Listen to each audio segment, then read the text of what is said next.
I walked into my childhood home and every single photo of my mother had vanished from the walls. Let me explain. My mom passed when I was 9 years old. Ovarian cancer. Quick and devastating, and the kind of loss that reshapes everything about how you move through the world afterward. My dad raised me alone for 6 years and he did it well, and our house in Fort Worth stayed full of her. Photos on the walls, her handwriting on recipe cards in the kitchen drawer, her books on the shelves, her presence woven into every room like something you could almost touch. My dad met Diane when I was 15. She was fine at first, pleasant enough, careful around me in the way people are careful when they know they are walking into a space that already belongs to someone else. They married when I was 17. I went to college in the fall. I came home for Thanksgiving my freshman year, and the walls were different. Not empty, just different. Diane's taste everywhere. New furniture, new curtains, new artwork I had never seen before, and not one single photograph of my mother anywhere in the common areas. I asked my dad about it quietly in the kitchen. He looked uncomfortable and said Diane had felt it was important to make the house feel like a fresh start, and he had thought it might be healthy for all of us. I went home after Thanksgiving and cried for 2 days. I did not say what I wanted to say because I was 17 and I did not have the words yet, and I did not want to make my dad choose. But I had spent 2 years before college doing something I had not told anyone about. I had gone through every photo album in that house, every box in the attic, every drawer that had anything in it,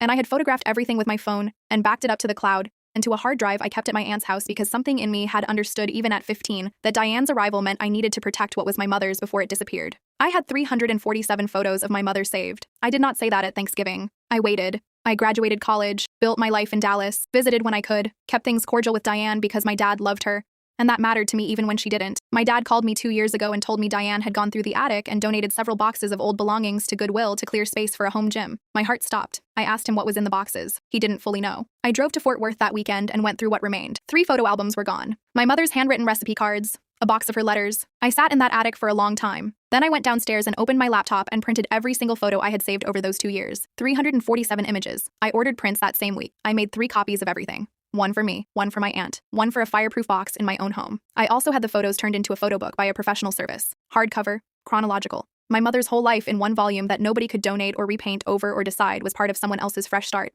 I gave my dad a copy on his birthday without saying a word about Diane. He sat at the kitchen table and went through every page and did not speak for a long time. Then he looked at me and said he was sorry. I told him the copy was his to keep. Diane and I have never discussed it directly. I have made my peace with that being how it stays. My mother's recipe cards are gone, and I cannot get those back, and that is a grief I carry quietly. But I have her face in 347 moments, and I have them safe and backed up and protected, and nobody is ever taking them from me again. Back up everything that matters, every single thing. You never know when someone will decide your history is